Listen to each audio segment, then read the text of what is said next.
What's up guys, and welcome to today's video. I'm going to be talking about leg training and taking you through some of my biggest tips when it comes to improving your form and technique when doing some very popular exercises. So I'm not going to talk about programming or sets, reps or anything like that. This is purely technique based, but with these improvements to your form and technique, without a doubt it's going to take your leg training to the next level. So a very important point you need to keep in mind when it comes to doing either leg extension or leg curl, or even a lying leg curl, is you have to keep your body fixed in place, okay?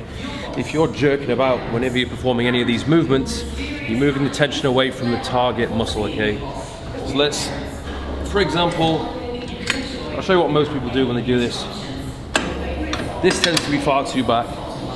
They're leaning back too much, and they're just kicking forward, doing like half a range of motion, okay? Everything's moving about. The reps are uncontrolled, it's just a bit of a mess. What you want to be doing is keeping your body upright, okay? The more you lean forward, the more you'll actually increase the range of motion and the harder you'll make it for yourself. I want you to pull yourself into the seat as much as possible and then lock out and squeeze. Down, lock out and squeeze. Same thing goes for a seated leg curl. Now, I actually personally won't do a seated leg curl machine if it doesn't have this pad. This pad is the thing that keeps everything locked in place.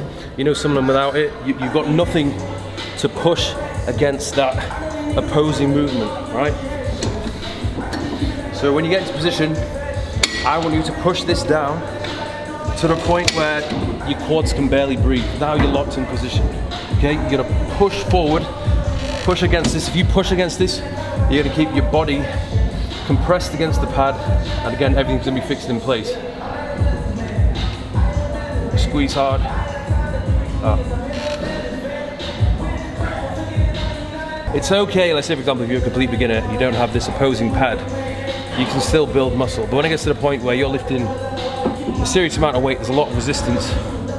Without this pad, nothing can keep your body locked in place. A lying leg curl, I see far too many people doing this. They lift the weight up, the bum goes up. They flatten, and then the bum goes up. Loads of people end up doing this exercise and wonder where their back is aching so much. And that's because you've lifted your bum up, okay? So you really need to focus on thrusting your hips down into the pad, obviously keeping yourself locked in place. But as you lift that weight up, you thrust into the pad with your hips, you get a really good contraction at the top.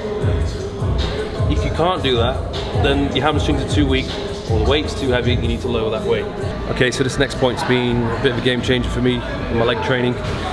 And it's got to do with a lot of either the leg presses or hack squat variations. One thing that was holding me back was the fact that I wasn't driving my lower back into the back support. I would sink down and I would let my lower back come off that back support.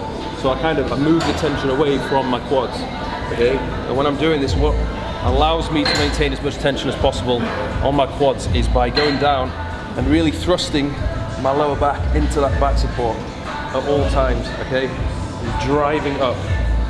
Same thing again with the hack squat. If you're coming down to the point here, lower back is coming off the pad, you come all the way down, oh great. People think, yeah, but I'm getting a really good range of motion. Yes, but you've completely defeated the purpose of doing this exercise. You've lost the tension, okay? So how deep you go, dependent upon the individual.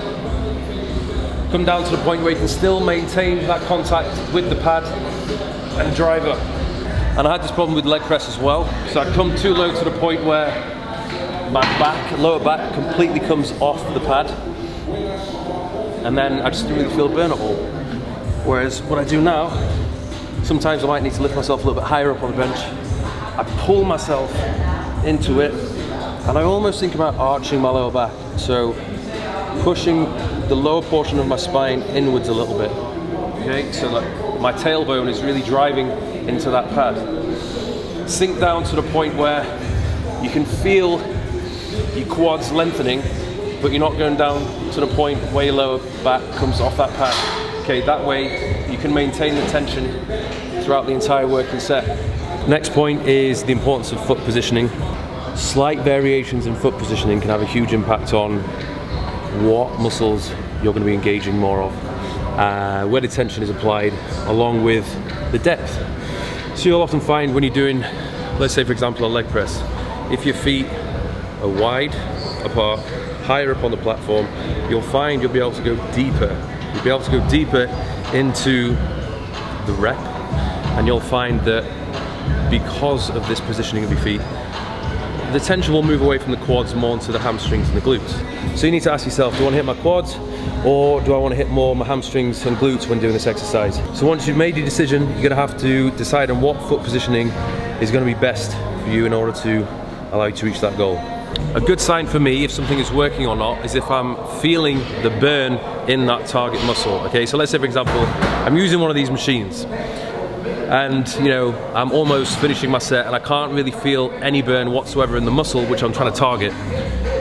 In my opinion, that is not necessarily a failure, but I feel as though it's a waste of time. So usually it's a case, you probably need to lower the weight a little bit, but you need to think a bit more about your form, changing that foot positioning, and particularly with your back, making sure that your lower back is not coming off that pad. So that is the video, guys. Hope you've enjoyed it. Give it a thumbs up if you have liked it, and make sure that you check out my deal on my hypertrophy programs at the moment. It's like 40% off for 30 weeks worth of programming and a whole lot more. So go on my website, www.mikethurston.co.uk, and get yourself involved. Thanks for watching. I'll see you guys soon.